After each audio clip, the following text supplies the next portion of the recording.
Buenos días a todos, bienvenidos a PT Today, más allá de lo que se ve en nuestro podcast. Este servidor, Luis Lizaldi, y estoy junto a Giovanni Figueroa, miembro de PT Today, ¿verdad? Y el tema de hoy, vamos a hablar de un tema de tendones de Aquiles, ¿verdad? La ruptura de tendones de Aquiles. Hemos hablado anteriormente en estudios de caso y eso sobre tener ruptura de tendones de Aquiles. Pero a mí me llama mucho la atención este tema porque pues la incidencia cada vez es mayor, ¿verdad? En estos últimos 2 años, por lo menos, he visto que la incidencia ha aumentado el 100 o 200% comparativamente como era antes, ¿verdad? Y eso se ha visto no tan solo en los deportes elite, ¿verdad? Como en la NBA, como en la NFL, pero también, por ejemplo, en la milicia. Yo en estos últimos 2 años yo he visto muchos, pero muchos casos. Eh, Así que por eso es que traemos a este tema, a hablar con ustedes sobre ruptura de tendón de Aquiles. Buenos días, Giovanni. Buenos días, gracias por tenerme.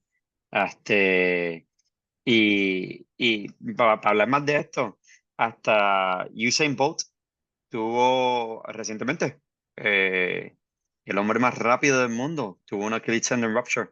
De hecho, yo creo que, si no me equivoco, estaba jugando un juego de fútbol de Celebrity, de Charity, y no sé, este fin de semana o algo así, y tuvo un rupture también que hasta él. O sea, que eso es bien interesante lo mucho que está pasando más a menudo ahora mismo. Sí, lo interesante del caso, por ejemplo, en mi caso, yo estoy, pues, ca- yo estoy viendo mucho, pero ahora mismo, por ejemplo, yo tengo conmigo tres rupturas de tendón de Aquiles. Un caso en particular me llama mucho la atención porque se rompe el tendón de Aquiles un año atrás y este año se rompe el contralateral. Y tú le preguntas y nunca ha tenido ninguna condición de tendón de Aquiles, nunca padeció de tendinopatía, nunca había tenido condiciones de lesiones en los tendones, ya sea en extremidad superior o inferior. No usa esteroides. Así que es un caso que me llama mucho la atención y que estoy viendo que cada vez más seguido. Ahora, ¿cuáles son las causas, verdad? Pues hay muchas causas, ¿verdad? Pueden ser muchas causas sobre este tipo de condiciones, ¿verdad? Pero yo discutiendo el caso por ejemplo, con mis colegas y en mi trabajo, vemos que al tú no tener una lesión previa o una patología o una lesión en estos tendones, pues teóricamente el tendón está saludable, ¿verdad? Y la persona pues no se inhibe a hacer nada. La persona pues hace todo, como tú dices, como Usain Bolt. Sabrá Dios si Usain Bolt nunca ha tenido una condición de tendón de Aquiles, ¿verdad? Y se puso a hacer un deporte o una actividad que él no está acostumbrado a hacer. Y la fuerza que se ejerce en ese tipo de deporte no es la misma que él hacía anteriormente. Y se pudo haber roto el tendón. Igual muchos de mis pacientes, pues actividades que no están acostumbrados a hacer. Por ejemplo, una vez se rompió el tendón de Aquiles, la primera pierna se la rompió tratando de empujar un zombie.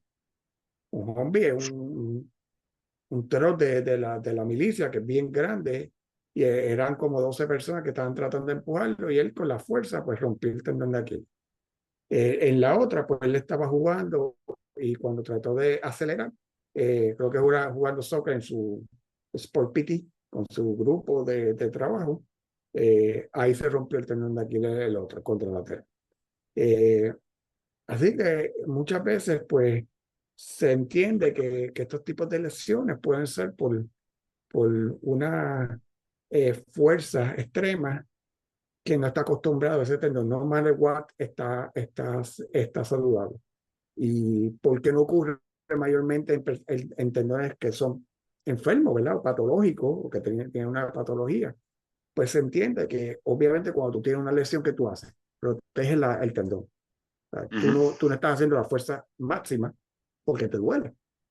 Y al tú proteger y al no hacer la fuerza máxima, pues obviamente la incidencia de ruptura pues puede ser menos, ¿verdad? No, no es que sea a mí, que no sea, que no ocurra, porque puede ocurrir, obviamente, no me igual, porque si está bien degenerado es cuestión de tiempo, ¿no? Eh, Ujú. pero que la incidencia de que pase más en personas con tendones sanos, se ha visto que puede ser hasta mayor. Sí.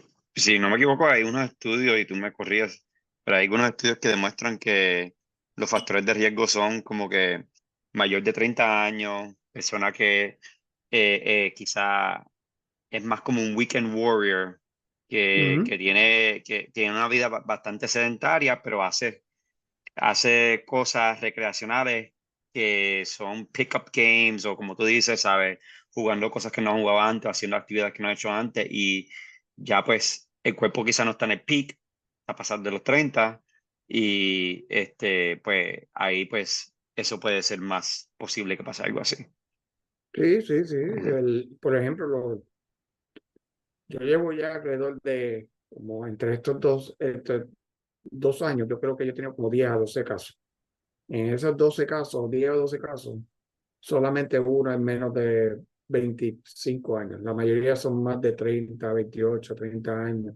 Eh, es- y diferentes profesionales. O sea, he tenido Mm. desde dentistas, mecánicos, o sea, que de todo tipo de población. Así que no puedo decirte que es solamente de los atletas, sino, o sea, que mayormente, como tú dices, los Weekend Warriors y eso sí, pues son los que mayormente eh, tienen este tipo de lesiones. Eh, Hoy en día lo interesante es cómo trabajar estos pacientes, ¿verdad? Y este es el tema que está hoy en día ahí, que si se trabajan conservadoramente o, o quirúrgicamente, ¿verdad? Y pues este es un tema que tiene mucho debate, ¿verdad? Cuándo trabajar conservadoramente y cuándo trabajarlo quirúrgicamente, ¿verdad? En- Tú has tenido casos, ¿verdad? Tú has tenido, no mucho, Yo pero tengo has unos, tenido casos. sí, yo tengo algunos casos, sí. Y han sido quirúrgicos. Sí, ahí sido quirúrgico, sí. En mi caso es todo lo contrario. Yo he visto quirúrgicos, obviamente, pero la mayoría ahora mismo estamos viéndolo no quirúrgicos, lo estamos trabajando conservadoramente.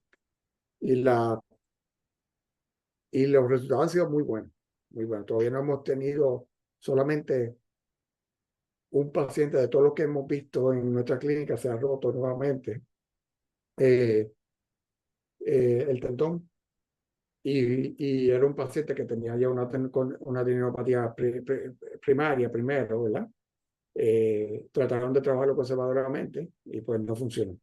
Y después lo operaron quirúrgicamente y pues se rehabilitó y quedó bien. Eh, pero hoy en día pues se están trabajando más conservadoramente, obviamente, como tú y yo discutimos anteriormente, ¿verdad? Eh, la incidencia y la evidencia dice que está más propenso a romperse otra vez los pacientes que se trabajan más conservadoramente que quirúrgicamente, ¿verdad?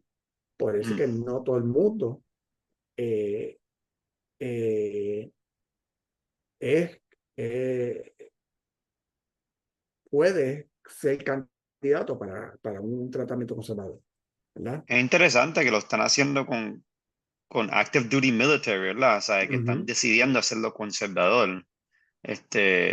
Uno pensaría que le hicieran pues cirugía, porque como tienen que estar más activos, aunque quizás su trabajo quizás sea más sedentario, como quiera, son militar, tienen que hacer su pitito, sus cosas, que no sé, lo encuentro interesante. ¿Sabes la razón Sí, o el razonamiento detrás de por qué lo están decidiendo hacer más conservador o bueno, no? yo me he reunido en nuestro caso, los podiatras y los ortopedas son los que ven esos casos, ¿verdad? Mayormente los podiatras. Eh, y yo me he reunido con la directora de podiatría de nuestro hospital, que está básicamente al lado de mi oficina, y muy buena persona. Y ella me enseñó una foto, un video de una operación de ella. Cuando tú cuando tú lo manejas conservadoramente y cuando tú lo manejas quirúrgicamente. Y ella me dice que ella eh, ha visto que conservadoramente pues sanan igual, obviamente, y pues ella dice, ¿para qué yo voy a hacer una cirugía ahí si puedo intentar hacerlo conservadoramente? Y si funciona, pues perfecto, ¿verdad? La incidencia de ruptura, pues ya ha visto que es bien poco en la milicia Ujú, per se, y por eso es que ella se inclina por seguir haciendo el procedimiento. Ella dice que ujú. obviamente, como yo te dije, eso va a depender el tendón. O sea, si es un tendón saludable, ella lo trabaja conservadoramente. Si es un tendón que no es saludable, eh, pues entonces lo trabaja quirúrgicamente. Porque ya ahí, pues la probabilidad de que se vuelva a romper, pues es mayor. Y conservadoramente, básicamente es, hey, te ponemos en la bota por un tiempo, cuando sales de la bota, vas para PT y el proceso es bien similar a como si tuvo en ese punto o de ese punto en adelante a como si tuvo la cirugía, ¿verdad? El protocolo más o menos es bien similar en Sí, ese sentido. no, nosotros utilizamos el Willis Proco, le ponemos, yo he tenido casos de que yo le he visto al momento que se rompen, eh, eh, le pongo la bota, le pongo los wedge, las cuñas, ¿verdad? Lo pongo en flexión plantar para que vea la aproximación del tendón, ¿verdad? Eh, Ujú, una vez que logro eso, lo mando a hacer una imagen, un MRI, que es el gold standard aquí. Se puede hacer también un ultrasonido musculoesqueletal, ¿verdad? O también se puede, si no hay ninguna opción o no tienen la opción de eso, pues el X-ray te puede también guiar, te puede dar mucha luz si tiene un tendón roto o no. Así que, pero el gold standard es MRI o ultrasonido musculoesqueletal. Si no tienes eso, pues obviamente una radiografía normal, ¿verdad? Eh, sería lo ideal, ¿verdad? Así que eh, una vez que tú haces eso, yo lo que hago es que automáticamente lo pongo en la bota con la cuña, 7 8 pulgadas, y después lo mando a podiatría, ¿verdad? En el caso de nosotros.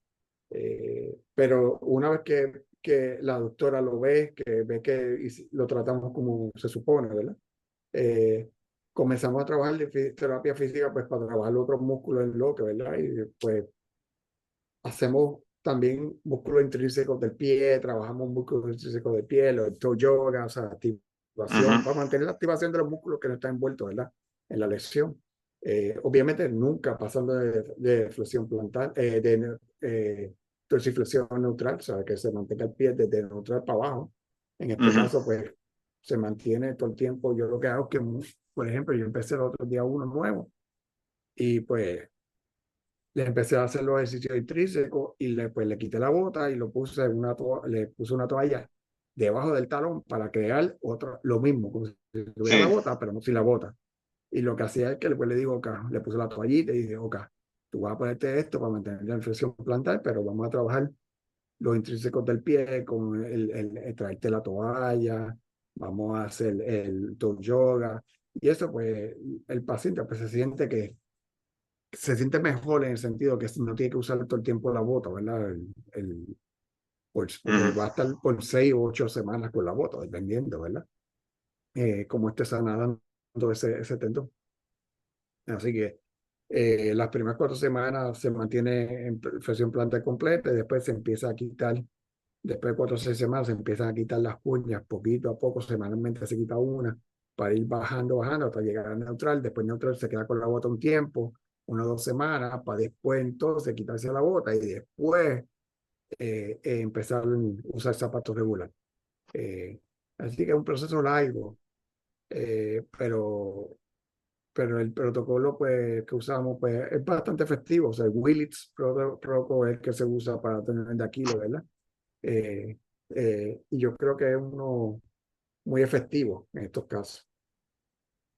Por lo que yo entiendo, el Return to Sport es bastante largo también, si quieren volver a algún deporte. Sí, sí, sí, sí. Y, por lo menos 6 meses, ¿verdad? Sí, 6 a 9 meses. Eso va a depender también del paciente. Yo siempre, como yo le digo al paciente, a mí no me importa el tiempo que tome. Los protocolos están hechos para tener es una guía, no es para crear un time base y usarlos como se supone, como dice, o sea, 9 meses ya tú puedes volver, no matter what. No, eso no Ujú. es así. Es Sí, lo hay mismo que el ciertos ACL, criterios. es cierto criterio. Yo cuando empiezo a trabajar, por ejemplo, Heel Rise, pues yo empiezo a hacer short arc Heel Rise, que le pongo volvemos una toallita debajo del talón, que haga Heel Rise, pero mínimo. Después Mm, voy bajando la toalla para que vaya creando más movimiento. Después llego a neutral. Después neutral me quedo ahí. Y después entonces, ok, pues vamos a empezar a usar la toallita, pero ahora debajo del dos dedos, para crear dorsiflexión un poquito. Y un así poquito. voy poquito a poco trabajando a tolerancia, obviamente. Y después single heel rise. O sea, obviamente pues, es un proceso que toma tiempo. Ujú. Algunas veces frustra, pero pues yo solo digo al paciente, o sea, que esto es un journey, esto es una aventura que vamos a tener ahora conjunto, pero si él pone de su parte, todo va a estar bien, es cuestión de tiempo. Sí, el Aquiles es tricky, y el pie es tricky. Yo siempre, hasta con tendinopatía y todas esas cosas, ¿verdad? Especialmente si han estado en botes, se han estado protegiendo y todas esas cosas. Porque no es como las rodillas. ¿Sabes? Sabemos que la rodilla tiene un poquito de rotación, pero el pie tiene pronación, supinación, tiene tantos otros movimientos envueltos que yo siento que es mucho más fácil compensar cuando están haciendo los heel raises y todas esas cosas, y entonces otras estructuras empiezan a como que molestar y Ujú. etcétera, y puede ser frustrante el proceso y la propiocepción y todas esas cosas puede ser bien afectada. No, y no Por- solo eso, que el tendón de Aquiles, acuérdate que hay dos tipos de tendinopatía en el tendón de Aquiles. Ujú, Está el mid portion y está ujú, la inserción. Y tú trabajas diferente cada área. O sea, ujú, y eso es bien importante, gracias que lo traíste. Eh, ese tratamiento conservador solamente aplica a mi portion. O sea, si el ujú. tendón se rompe a mitad, pues no hay problema, se puede intentar eso. Pero si es insercional, que es una abulsión, eso no se salva ni el médico chino, ahí va a cirugía. En Ahí serio, eso tienen que atacharlo con un tornillo. sí que eh, eso es importante saberlo, sí. y ahí no hay break, ahí hay que hacerlo. ¿Sabes? Que por eso es que es bien importante saber cuando estás trabajando un tendón de Aquiles, en dónde es que él te tiene el dolor, cuál es el problema, porque el tendón de Aquiles cuando es mid portion es más una fuerza tensible, ¿verdad? Una tendinopatía por, por problemas tensiles. Cuando estamos hablando de una insercional, es más por compresión. Así Ujú, que ujú, cuando tú trabajas eso, es completamente diferente y el tratamiento es completamente diferente, es opuesto para ese tema. O sea, el de compresión tú no puedes estirar porque estás creando más compresión en esa área. Si es el de tensile, pues se recomienda que se puede estirar, pero en el de compresión no. Así que ujú, por eso es que muchas veces cuando tú tienes una persona que tiene una tendinopatía del tendón de Aquiles, el área insercional, yo no le doy ejercicio de estiramiento. Yo ujú, trabajo todo con trabajo de dolor, o sea, trabajar el dolor, obviamente isométrico, strengthening, pero obviamente en ángulos que no produzcan mayor compresión, o sea, mayor dorsiflexión, o sea, que trabajo de neutral a flexión plantar. O ujú. volvemos, short arc quad, o short arc movement. O sea, que en ese sentido, pues, trabajo un arco de movimiento corto y pequeño, y vamos progresando poquito a poco, y después cuando ya esté mejor, entonces, pues empezamos ya entonces a incluir más dorsiflexión para crear la compresión, pero sin crear aumentar los síntomas del paciente. ¿Qué tú crees que está pasando con los pacientes que tienen dolor? En cualquiera de estos casos, es la que tienen dolor al final del heel raise, al final de la flexión plantar. Como que no, como que empiezan, todo va bien, no tienen dolor abajo, pero cuando suben, ahí es cuando sienten el pinch en el Aquiles en sí. Bueno, que hay que ver en qué área específica, porque si es en área cerca de la iniciación, puede ser el FATPAD, que esté haciendo un impeachment del FATPAD, que eso ocurre Mm, en ujú, esa área. ujú, O sea, y puede ser, y tiene lógica, o sea, que puede estar pillando ahí el FATPAD cuando hace la flexión plantar, que aunque el tendón se abre, o sea, se relaja porque es más comprimido, puede ser que ese FATPAD en esa área, en ese ángulo, esté produciendo compresión. Por eso que te digo que hay que ver exactamente cuál es el spot que mm. tiene dolor. ¿Sabes? Y en esos casitos que te gusta hacer con ellos, si tienes algo así tú sospechas que es el fat pad. Bueno, trabajo, volvemos, lo mismo que te he dicho, trabajo en el ángulo que no produzca Sí. la sintomatología. Pues le digo, mira, trabaja en el ángulo. Es como los patolofemoral pain syndrome. Mm, Tú dices, mira, cuando estoy llegando a terminal extension es que me duele, pues entonces trabaja primero los quads en el ángulo de 90 a 60, ¿verdad? Que no trabajes mm, esos últimos 30 grados para que no te produzca el dolor. Así que es lo mismo con los tendones de Aquiles. Eh, pero es sumamente interesante. O sea, por ejemplo, en la NFL, la incidencia de rupturas de tendón de Aquiles ha aumentado, pero una cosa absurda. ¿Sabes? Antes, en los 2000 lo que había eran 3, 5 casos de lesiones de tendón de Aquiles. Después, mm. para el 2010 pues aumentaron como un 10 pues 10 casos, ¿verdad? Ahora, el 2020 estamos llegando a 20 y pico casos por año. O sea que cada 10 años el aumento es mayor y mayor y mayor y mayor. Igual de ¿Qué tú crees que es el razonamiento? Debe haber muchos hay factores, ¿verdad? Pero muchos factores, pero yo creo también la superficie, la grama, el tipo mm, de grama. Porque hay mm, estudios ya que se ha visto que hay una grama eh, y hay estudios estadísticos. Yo creo que yo también que dependiendo el equipo, es la incidencia de lesiones.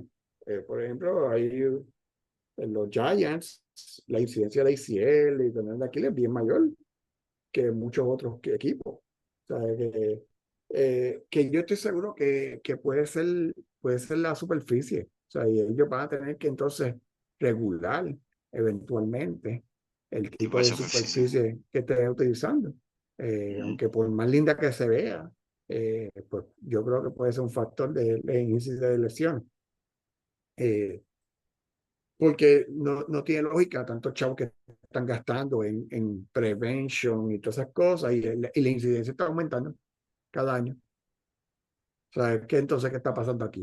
O sea, ¿quién está fallando aquí? ujú, Algo no está lógico aquí. O sea, porque gastan billones de millones y la incidencia es mayor, mayor, mayor, mayor, mayor, mayor. O sea, obviamente hay muchos otros factores ujú. que ellos no hablan, puede ser los esteroides Eso es lo que anabólicos, estaba pensando. Sí. que ese es otro factor, que obviamente eso es bajo la mesa, Ujú, como la Major League Baseball, o sea, que si no llegase por Canseco, pues obviamente eso se hubiera seguido aumentando los casos, eh, ujú, pero de que es real. El uso de anaeróbico es una plaga, es una ujú, pandemia en el deporte de élite porque pues todo el mundo quiere lucir ujú. y muchos se arriesgan y dicen, pues, si me cogen, estoy 80 días de castigado, por ejemplo, en Major League creo que son 80 días, me castigan y pues, Y sigo. bueno, y Sí. sigo. Obviamente creo que si reincide, pues ya son otros 20 pesos. Ujú, Pero igual a nivel olímpico, si te cogen, te castigan a nivel internacional por un año y si reincides te botan de por vida. Eh, y pues muchos se arriesgan, dicen, pues, ¿cuál es la probabilidad de que me cojan? Si somos un montón en el equipo, somos un montón en ujú. el deporte, me estoy arriesgando y que se chave. Pero me gano algo. Sí. Digo, esa yo pienso que es la mentalidad de ellos, ¿verdad? No sé. Sí, Yo no sí, soy no, y atleta de sabes. élite. Y no sabemos, Pero esto es todo por acá, pero hace sentido, ¿sabes? Sabemos que las esteroides pueden contribuir a todo eso, así que sí, sí, acuérdate que el tendón no más está acceso. acostumbrado. La función de los anaeróbicos es que aumenta la fuerza muscular, ¿verdad? Pero el tendón no está adaptado porque tú no estás adaptándolo de una manera lógica, ¿verdad? Sino es una cosa Progresiva. abrupta. Ujú. Exacto, no estás haciendo algo, una progresión normal. Obviamente el músculo se aumenta la fuerza, pero el tendón no está acostumbrado a eso. Y ahí viene, ¡pum! Y se rompe. Y pues muchas veces, pues yo le hago la pregunta a los pacientes, ¿verdad? Obviamente no. Si son sinceros, me lo dicen. Yo tuve un paciente que me lo dijo. Me dijo, sí, me metí una dosis de esteroides y se me partió el tendón de aquí. No fue el tendón de aquí, le fue el tendón del tríceps, ese caso. Eso fue en Puerto Rico. Pero me lo dijo así, me dijo, pues, lo quería probar y lo probé y pues pagué las consecuencias. Eh, Mm. y fue. Pero hay otros que no te van a decir eso. O sea, hay otros que no son honestos o no se atreven por miedo, por el miedo que van a decir o qué sé yo, ¿verdad? Y pues uno asume, porque pues, son casos que tú dices, contra, qué raro. Eh, la, Como que la, no encaja. exacto, Sí. encaja la fisiología del paciente, tú sabes. Eh, es una persona que te das cuenta el acné también que desarrollan también en el cuerpo, también no es normal. Eh, Ujú. así que son muchos factores que tú tienes que tomar en consideración. Oye, ¿y por qué tú crees que el return to sport, volviendo para atrás para eso, para NFL y esas cosas, o sea, muchas de estas personas que tienen estas lesiones no vuelven al mismo nivel de rendimiento que estaban antes? Yo creo que el No, porcentaje es bien, bien bajito. eh, eh, Este, es como en el ACL, mm, porcentaje de retorno al deporte después de un ACL en atletas elite al es mismo bien nivel que bajo. están, sí, al mismo Exacto, nivel que estaban antes. es bien bajo, es bien bajo. Es como un 25%. O sea, ¿Qué tú el crees veinticinco qué tú crees que es 50. la razón por todo eso? Porque yo Hay creo que muchos, son varios factores, pero... hay, hay muchos factores. Está el factor miedo, está el factor presión, el factor que los quieren acelerar y no están ready. Ahí vuelve y se lesionan otra área, o el Ujú, ligamento cruzado anterior contralateral. Eh, ujú, pero mayormente yo entiendo que también es muchas veces el miedo, el, el, el que tengan miedo de que se le vuelva a romper, ese factor y eso toma tiempo, eso te debe tomar, yo me imagino que 1 o 2 años para tú salir de ese miedo, porque obviamente es como todo. Mira, por ejemplo, Tua, Tua, él tuvo una fractura de cadera, lo operan, después se fracturó el tobillo y él fue para NFL y todo el mundo dijo, este muchacho no va a hacer nada, o sea, este no va a hacer. Y los primeros años fue bueno, pero no fue una cosa. Y ya este año, pues se vio que Tua está volviendo a ser el Tua que era antes. mm. Eh, pero le tomó un par de años.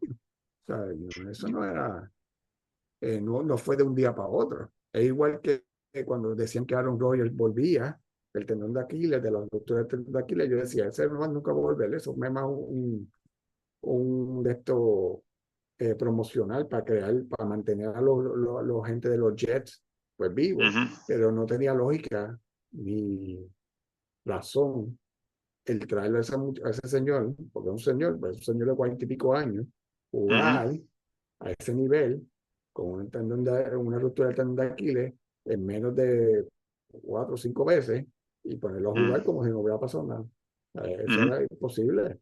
Pues, después decían que no había sido una ruptura completa, después decían que sí, pues entonces, ¿sabes? No me acuerdo si lo llegaron a operar a Lawyers, pero es un riesgo, o sea, y obviamente es mejor esperar un año y volverlo a traer al año y traerlo poco a poco, a que caiga en tiempo. Yo me recuerdo que hay un estudio, no me recuerdo quién fue, pero lo vi y te lo puedo enviar. Estaban hablando de que uno de los factores que más este, que más se ve que influye a que los pacientes de ACL tengan una buena recuperación es la confianza. Es la Ujú, confianza que ellos tienen en sí mismos, en su cirugía, en el ACL en sí, ujú. que es un factor bien, bien grande que influye a positive outcomes. Que hace sentido con lo que estás diciendo. Yo creo que Sí, también en pues, parte quizás, yo creo que también en parte quizás son nosotros como equipo médico, quizá también estamos fallando todavía un poco en general, o sea, ayudando a estas personas mentalmente y físicamente a prepararse para ese return to sport. Yo creo que es y, un factor bien grande también. y eso es bueno que tú lo traigas. El factor psicológico, aquí es que viene, volvemos otra vez, como estamos hablando la semana pasada, eh, el, el equipo multidisciplinario es bien importante. O sea, el terapista físico tiene una función, ¿verdad? Eh, llegamos a esta función, pero de aquí para acá, tú también tienes que tener ayuda. Y esta Ujú, ayuda tiene que ser en este caso de un psicólogo deportivo. O sea, el psicólogo deportivo aquí es, es idóneo, o sea, es primordial. O sea, porque tiene que haber, especialmente cuando tú tienes un trauma así, como que se te partió el tendón de Aquiles o ACL o lo que sea. O sea, es un trauma físico ujú, y un trauma emocional. ¿Sabes? Tú ves que tú no podías mover la pierna o que tú podías moverla, pero no estaba igual, que te fallaba, que tú no podías poner peso en el pie, en el caso del tendón de Aquiles. Pues, o sea, eso es un trauma, ¿sabes? ujú, Independientemente es un trauma. ¿Sabes? Y por eso es que yo siempre he dicho que el trabajar en equipo es bien importante. En este caso, el trabajar con un psicólogo deportivo, con atletas, ¿verdad? eh, es primordial. Eh, ujú, porque cuando son personas que son weekend warrior o que son personas que pues se rompió por un trauma, un accidente, eso pues se puede utilizar el psicólogo deportivo, ¿verdad? Pero mayormente el terapista puede lidiar con ese problema, ¿verdad? Eh, pero los atletas elite, especialmente los atletas elite de alto rendimiento, tenemos que incluir el psicólogo deportivo en esto. ujú, ujú. Sí, yo creo que sí. Estaría interesante ver estudios que exploraran eso. O sea, cuántas personas pueden volver a un nivel como estaban antes y si estaban usando un psicólogo deportivo o alguna ayuda así o cuánta confianza tenían, o sea, hacer algunos tipos de outcome measures para medir todo eso. Sería interesante porque sí, yo creo que eso es un factor bien grande. El Sí, poder que esa porque persona tenga esa confianza de nuevo es huge. en ningún estudio yo he visto que cuando dice return to sport, uno que diga, como tú dices, un return to sport solamente con terapia física y pues el medir los outcome measures y manda a terapia física, psicólogo, más outcome measures. Ujú. Vamos a ver qué cambios hay. Y Y hasta eso después, como creo estábamos que hablando, perdona, continúa. no, no, y que puede ser que sea retroactivo, o sea, hacerlo a los 5 años, hacerlo otra vez, otro estudio, a ver cómo están esas personas, ¿verdad? Sería ideal, sería cool, pero pues. Y no solamente psicólogo, ¿verdad? Pero como estábamos hablando la semana pasada, también tener quizá en ese proceso de return to sport, cuando están ya bien cerca, tener algún fisiólogo de ejercicio, strength and conditioning coach también Ah, que claro. esté envuelto. Yo creo que eso también influye un montón, porque esa persona va a poder estar programando bien meticulously, bien cuidadosamente el proceso de return to sport para ese paciente. O sea, los terapistas físicos hasta cierto punto podemos hacer eso, pero muchas veces no tenemos el tiempo, no tenemos la educación, muchos de nosotros, para llegar a esa última parte que es tan importante, ese último Ujú, 20, 10%. Yo creo que muchas veces pues, se deja al paciente hacerlo solo o lo hacemos con ellos y no tenemos el conocimiento para hacerlo y pues ujú. falta un poquito, que ya a ese nivel pues sería bueno tener todas esas personas involucradas también y sería excelente. Sí, no, no, eso sería lo ideal y eh, en muchos sitios eso se hace, en otros sitios pues no se hace, obviamente, Ujú, ujú, en la empresa privada eso no se hace. pero debe comenzar a hacer. O sea, Puerto Rico, pues, una opción que se puede hacer. Hay muchos psicólogos deportivos, muchos psicólogos que están envueltos con el deporte, que pues se pueden conectar, ¿verdad? Para enviarle esos pacientes, igual fisiólogos del ejercicio, Ujú, que como hicimos en la última entrevista, que también pueden conectar, que pueden trabajar en equipo, ¿verdad? Trabajar todo en equipo. Eh, para mejorar y para beneficio del paciente, ¿verdad? Y para el beneficio del atleta, ¿verdad? Y de su salud. ujú. Está bueno, está bueno. ¿Alguna otra cosa que quieras tocar? No, yo creo que lo más importante es que a los terapistas físicos, si ven un caso que le pasa al frente de ustedes y ven que se rompe un tendón de Aquiles, inmovilicen flexión plantar. Eso es lo primero.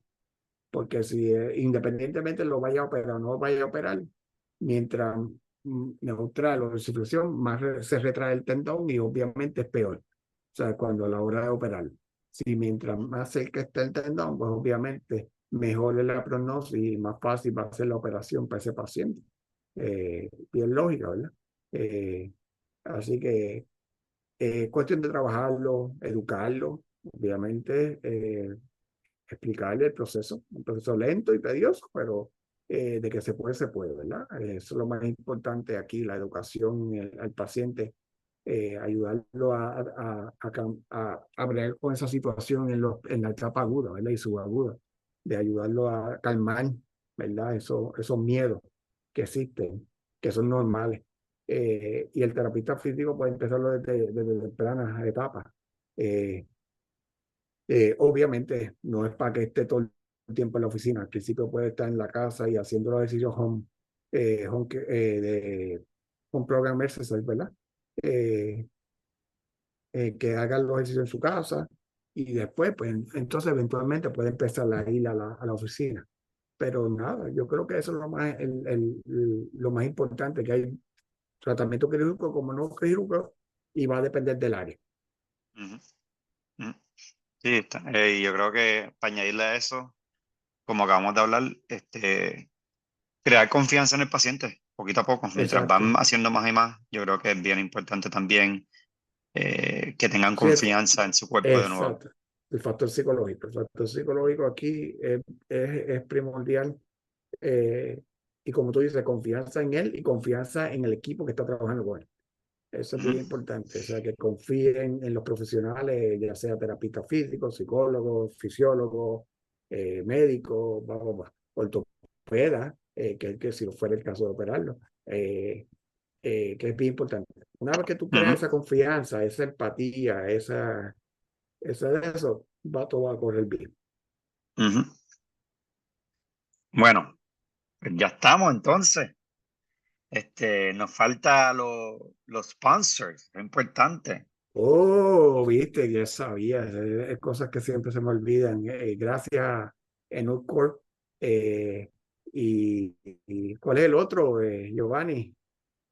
Eh, Este, Best te digo, Option Best Health, Option lo tengo aquí. Best Option Home Health Care, Healthcare of Puerto Rico, Ujú, que ujú, son bien importantes, y Arecibo Home Care Medical, también, que son los oficiales principales de nuestro simposio y también de nuestro podcast de PTUD Más allá de lo que se ve. Estamos muy agradecidos de ellos, ¿verdad? Y pues siempre han trabajado bien con nosotros y sí. sí, en Corp siempre he estado desde el principio, están en Villa Carolina, en la Avenida Monserrate, perdona, en Carolina, que ellos venden y reparan equipos de terapia física, y los otros dos, que son Best Option y Arecibo Home Care, dan terapia en el hogar, dan un servicio multidisciplinario, ¿verdad? Pero incluye terapia física alrededor de Puerto Rico. Así que nada, en confianza los pueden llamar, son compañías muy serias y muy competentes en sus respectivas áreas. Así que cuídense y gracias a todos. Y nada, gracias Giovanni, otra vez, otra Gracias. semana más. Así que vamos a ver qué otro tema, cualquier cosa que quieran hablar, que quieran que discutamos.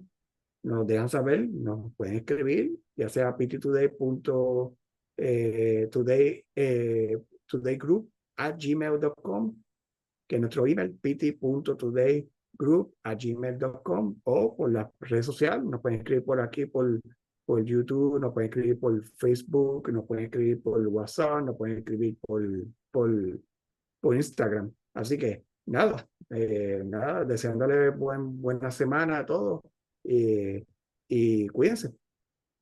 Dale, gracias, cuídese.